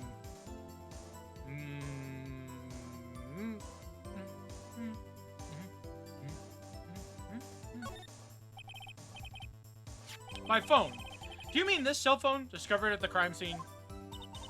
Yes, ultimately. Ultimately? My memory. It's like a salmon heading upstream, you see. No, the court doesn't see, Miss Star. The chief prosecutor first attempted to use the phone hanging on the wall. On the wall?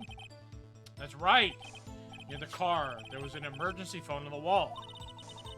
Apparently, it was out of order. And so she used her cell phone?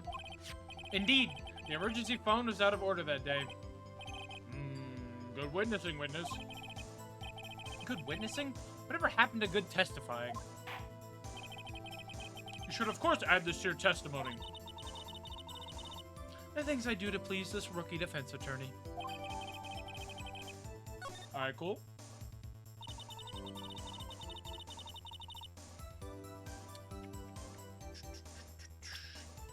Yeah, unfortunately for you, babe, that's another L you have to hold. Miss Star, I have to conclude that you have a personal grudge against Miss Lana Sky. The witness is a former detective. Her testimony is unmarred by personal bias. Well, who would have thought that you would be my knight in shining armor, prosecutor? You, who, together with the chief prosecutor, kicked me out 2 years ago. Well, Miss Star, this is a fatal contradiction with your testimony. How do you explain this? I don't know what you're talking about. Mess with me, and I'll make you cough it all up. Let's look at the floor plans. You said you witnessed the crime from this point. However, if that's true, you couldn't possibly have seen Miss Sky making that phone call. I believe you see what I'm getting at. That emergency phone was on the back side of this partition. If indeed you were in B block, you couldn't have seen it. Ah! Order! Order! What is the meaning of this? It's simple, Your Honor. She's not coughing up lunch, she's coughing up lies. That's quite a claim, Mr. Wright. Perhaps you allow me a question. Tell us exactly what lie this witness has told the court. Here's where the counterattack begins. I can't afford to get this wrong. The witness lied about Miss Sky tried to use the emergency phone, but it was out of order. What is significant about this fact? Nothing. Therefore, it would be pointless for Miss Star to lie about it. Pointless to lie. I see. But say the witness did actually see Miss Sky using the emergency phone. It would mean Miss Star witnessed the crime from a different location. A different location? Now that's a pointless lie if I ever heard one. Before you call my lie pointless, at least let me tell it. Let me ask a question to our clever wordsmith, Mr. Wright. Just where was the witness when she saw the crime? Well, the testimony we've heard until now points in one direction. The place where she was is here.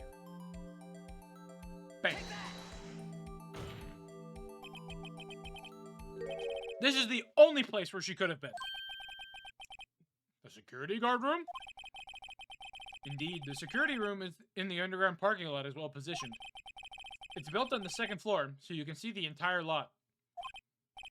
She wouldn't have been able to see the emergency phone from there.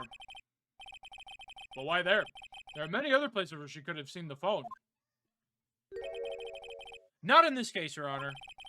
The witness, not being part of the prosecutor's office, couldn't park in A block.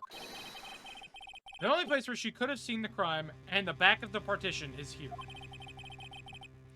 I remember in your testimony you said you brought her lunch to your boyfriend in the security guard room, yes? Well, Miss Starr? How many years have I been getting the better of men? To think that the tables could be turned. Today, a man has got the better of Angel Starr. Order! Order! Witness! What have you done? You used to be a detective. You should know better. I'm not turning back. The guilty will be punished. And I'll do what I must to make sure justice prevails. Guilty? She's talking about Miss Sky? Mr. Wright, doesn't this strike you as odd? Why did Miss Starr lie? It doesn't make sense. Oh? She could have just said she saw the crime from a security guard station. It wouldn't change anything. Exactly. This photograph tells all. It was the defendant who stabbed the victim. That truth still stands. It still stands? I disagree, Mr. Edgeworth. What? If a witness is found to be lying, they're guilty of perjury. She knows this. She wouldn't risk that without a good reason. So tell us what her reason was, Mr. Wright. Huh? Me? Who else? Mr. Wright, let's review what we know. The Star witnessed the crime from the security guard station. But she lied and she said she saw it from B block. It must make a vital difference. But what? What would change?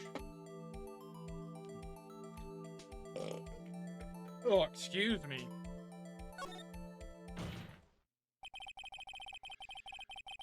It changes the distance between her and the scene of the crime. My condolences, Mr. Wright. But one look at the floor plans and it's quite clear. The distance between the scene of the crime and the guard station is 30 feet. I don't see how that would change what she could see. What she saw is not in question here. What matters is the time it would take her to reach the scene of the crime. Miss Starr, you witnessed the crime from the security guard station. Now, how long did it take you to go from there to the scene of the crime where you arrested Miss Sky? Well, witness? You. Yes? You ordered the squid wheels, am I right? The quality of my lunches has gone from low to inedible. I was bringing a PB&J lunch with fresh boysenberry jam to my boyfriend. Boysenberry for the boyfriend? He wasn't in the station, so I waited. I witnessed the crime from the glass-walled station.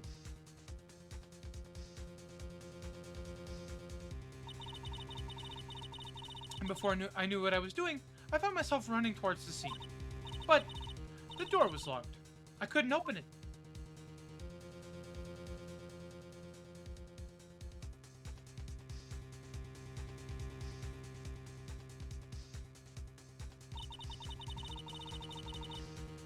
That's why I had to go through the visitors parking in B block. That's quite a detour. It probably took me at least 5 minutes to get to the scene of the crime. 5 minutes? This changes things considerably. But it was that woman over there in the defendant's chair who stabbed him. I know it. I have photographic evidence. I swear it. I swear it on my finest plastic spork. You have a point. And the spork is a wonderful invention. Would you like another caviar lunch? Absolutely. Uh-oh. Mr. Wright, you have to do something. Do you have any evidence to stop this? Oh, excuse me. Objection!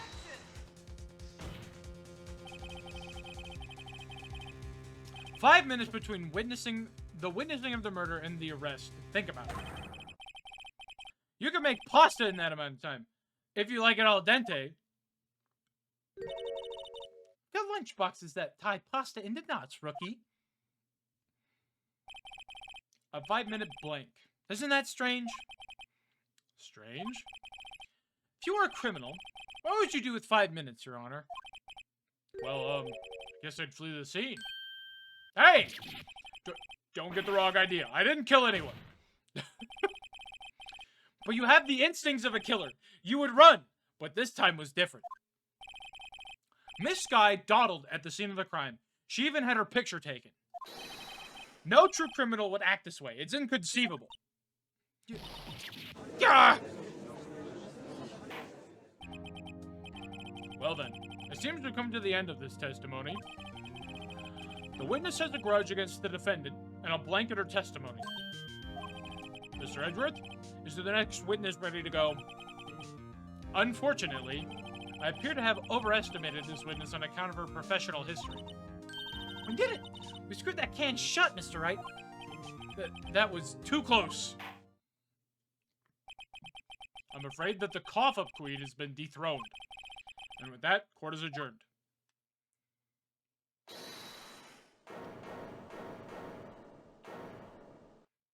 Oh boy, here we go again. Mr. Edgeworth, you ordered the squid wheels, right? That's when she tried to foist off on me.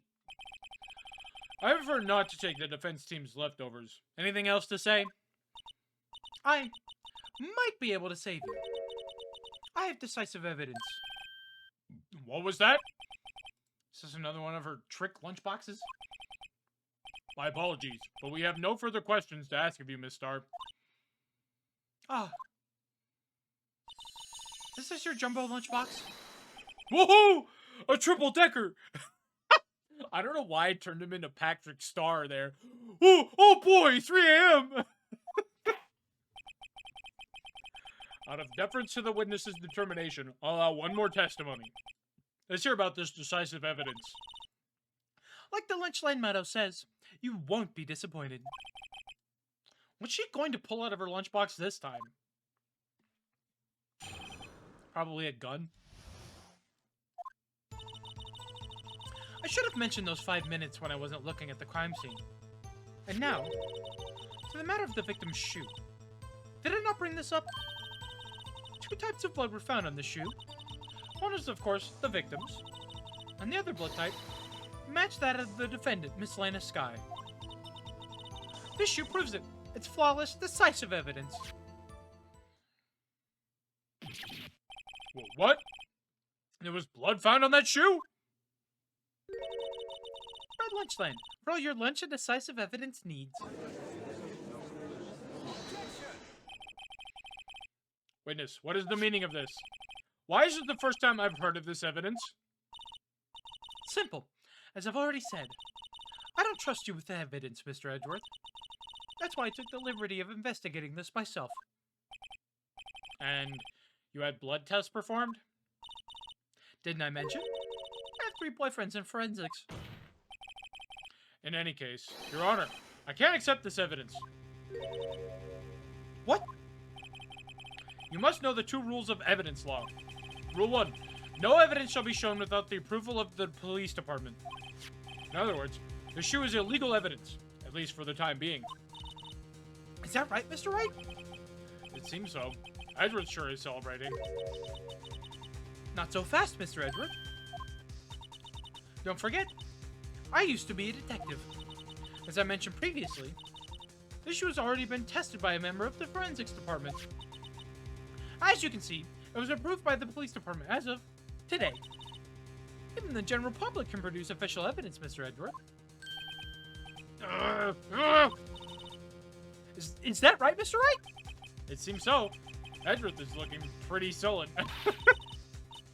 You can at least study some evidence law, really. Prosecution's complaints notwithstanding, it appears that this evidence satisfies the first rule of evidence law. However, it seems to have yet another count against you, witness. Anything to ensure that the guilty are properly judged. Very well, Mr. Wright. You may cross-examine the witness.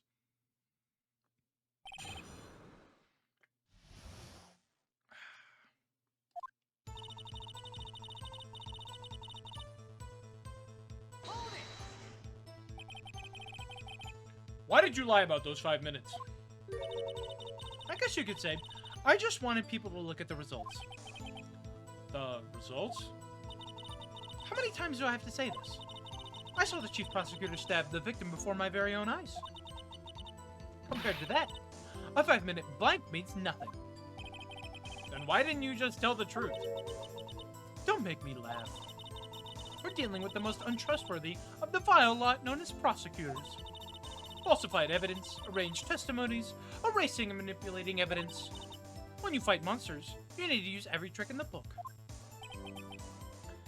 This when the suspect is admitting she did it? Well, false testimony is the most despicable crime of all, Miss Starr. Let's just get this over with.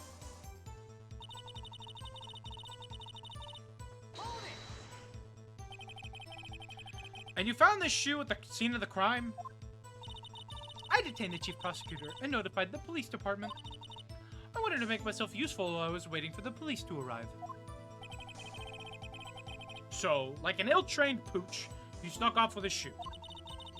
I was afraid someone would erase the chief prosecutor's crime. This shoe is my secret weapon if that should happen. See this fashionable basket I have here? It carries more than lunchboxes, gentlemen. I'm happy for you and your lunchbox bag, really. In any case, you removed valuable evidence from the scene of the crime. Now, tell us what you did next.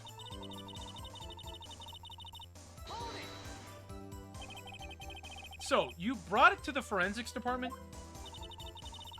If you're going to submit something as evidence in court, you need it approved.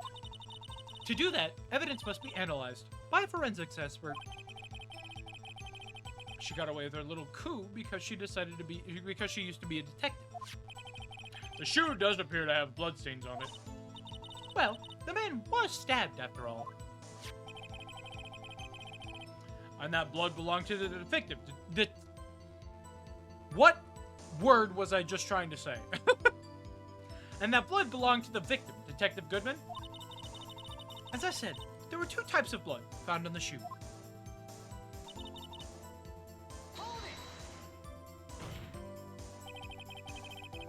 You can't say for sure the blood belonged to the defendant with a blood test. You claim to know something about blood tests, rookie? Huh? Well, speak up. Well, blood comes in 4 types, A, B, O, and AB. However, you can't tell from a blood test whether a murder was committed in cold blood. That's just a figure of speech, Mr. Wright. Actually, we can differentiate between millions of types of all the blood tests out there. Which means that we can more or less narrow any sample of blood down to just one person. Or so I hear. That's pretty specific. If I had a little more time, I would have gotten the DNA test results. But they said there's very little doubt it could be anyone but Miss Lana Skies. So the suspect's blood was found on the victim's shoe. That ties her directly to the death of Detective Goodman. I was afraid he was going to say that.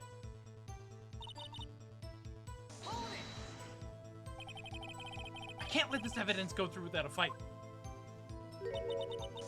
You ordered the peppered fish guts, right?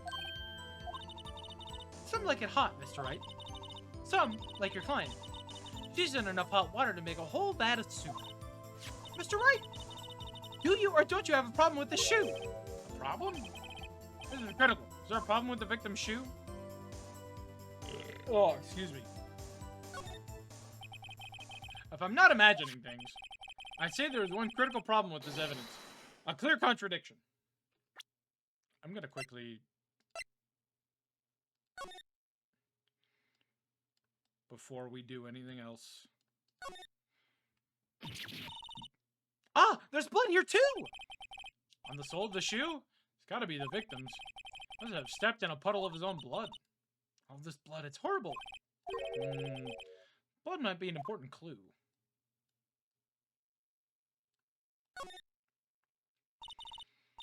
This blood.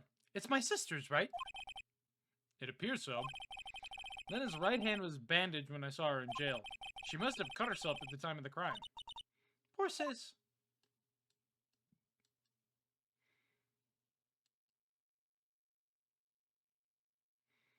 Just wanted to make sure we got that taken care of. Alright, cool. I'd say there's one critical problem with this evidence. A clear contradiction. That gleam in your eyes. You're still young, rookie. I'd give you a peppered fish gut now, but you couldn't take the heat, could you? Let's hear what Mr. Wright has to say. What is contradictory about the victim's shoe? Just the problem with the this evidence. Excuse me.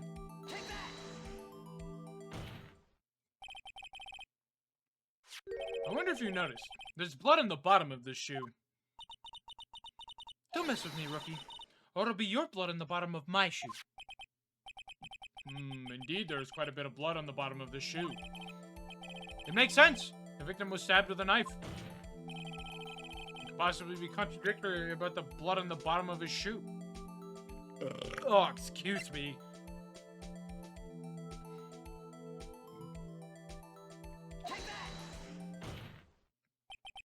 There was no blood at the scene of the crime. The problem lies in the footprint. The footprint? Note that the bottom of the victim's shoe is covered in blood. Then, isn't it strange? Why weren't any bloody footprints found by the scene of the crime? Aha! As you can see, there were no traces of any such footprints at the scene of the crime. That contradicts your claim about this shoe. This picture only shows part of the floor. So there could have been bloody So there could have been bloody footprints. I don't know what I was doing there. Then where are they, Mr. Edwards? Because we checked the scene and found nothing of the sort.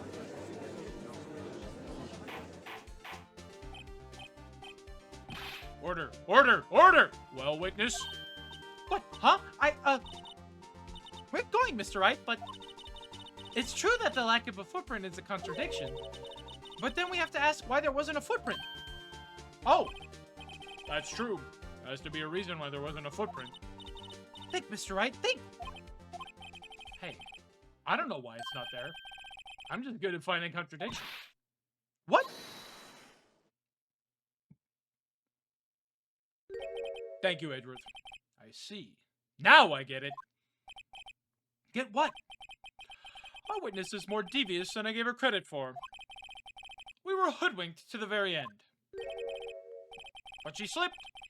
There's one vital hint to the truth in her testimony. What are you talking about? Think back to when she told us about apprehending the suspect.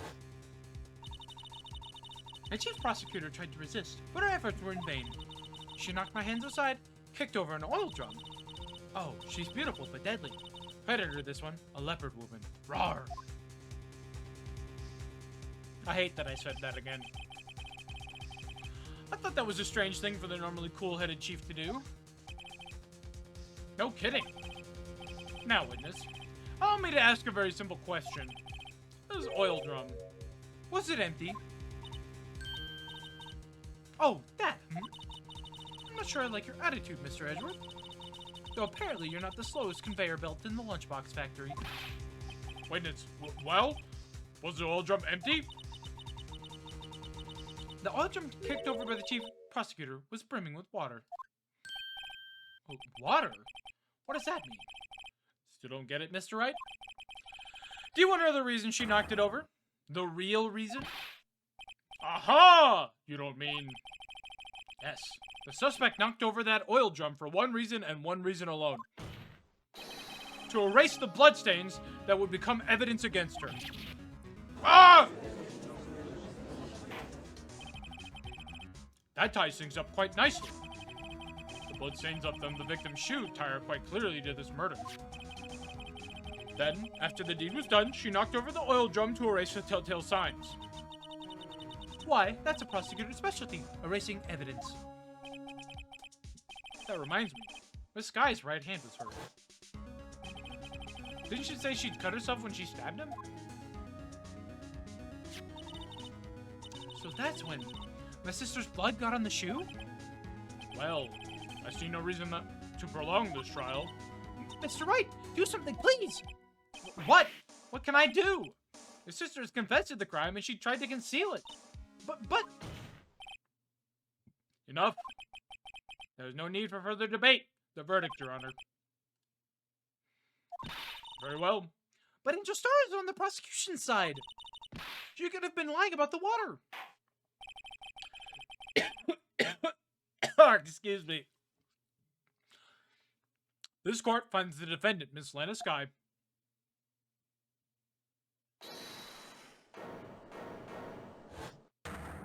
Oh boy. Little girl, what did you just say? Huh? Me? Did you just say that I, Angel Star, was on the prosecution's side? Well, yeah, you are. You're saying my sister hid evidence by erasing the bloody footprints.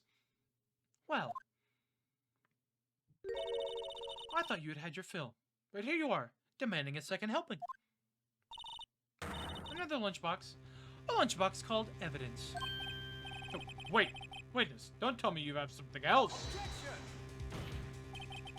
The time for the deliberations is past. Any further comments and you'll be held in contempt of court. Your threats don't scare the cough up, Queen. Look at this!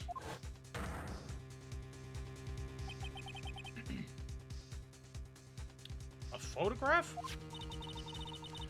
I had it just in case anyone had the gall to suggest that the white shoe didn't belong to the victim. I see no room for error in this evidence. Mr. Wright, wait! Look at the asphalt in this photo. Hey, it's clearly wet. Erasing the last trace of doubt from the court's mind. Immediately after the murder, the crime scene was washed with water. I'm sorry, Mr. Wright. I guess I couldn't help after all. Not your fault. I knew it couldn't win this case from the beginning. And it seems as what your sister wanted anyway.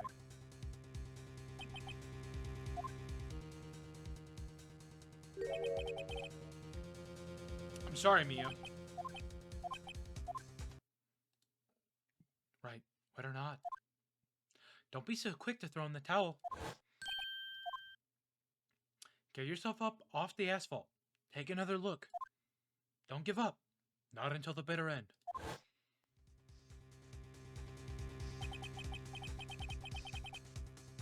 This is the last piece of evidence. Very well. This time I'd like to declare a verdict for good. There we go. Your Honor, wait! What is it with you people? Can't I hand out my verdicts in peace anymore? Whatever it is, can it wait? No, it can't. Then it will be too late. Look at this photograph, the last one submitted. This trial isn't over till we give each piece of evidence proper consideration. So, right? Are you saying there's a problem with this latest piece of evidence? Yeah, I'll think later. Yeah, there's a problem. Right or wrong, I've got to go ahead with this. I suppose since we've come this far, we should give every claim a fair shake. Very well, Mr. Wright. Show the court the problem in this photograph. Oh, excuse me. Believe.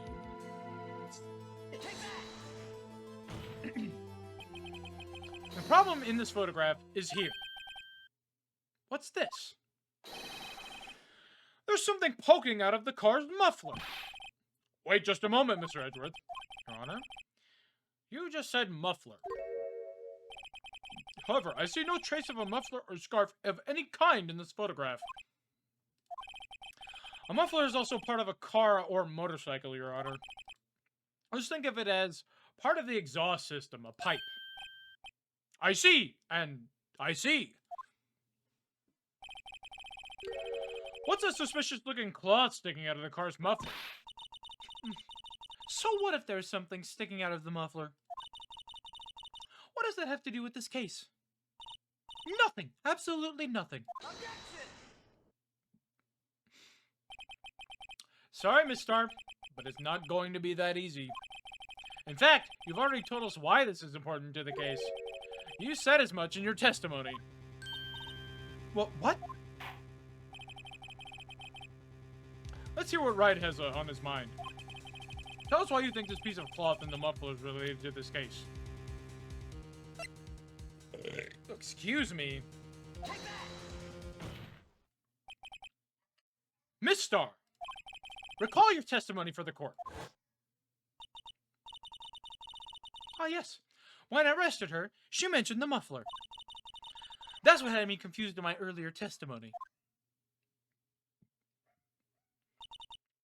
Muffler. Arr! Arr! Could it be that the muffler you heard mentioned was actually this exhaust pipe? If so, that means this piece of cloth is vital evidence. Oh. Oh!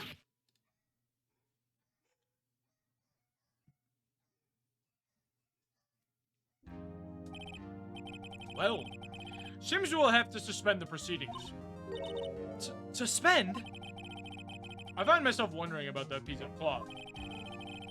If we leave any question unanswered here,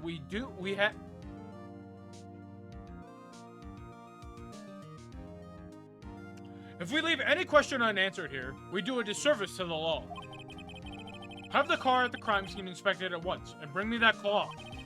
The verdict will wait until after we've seen all the evidence.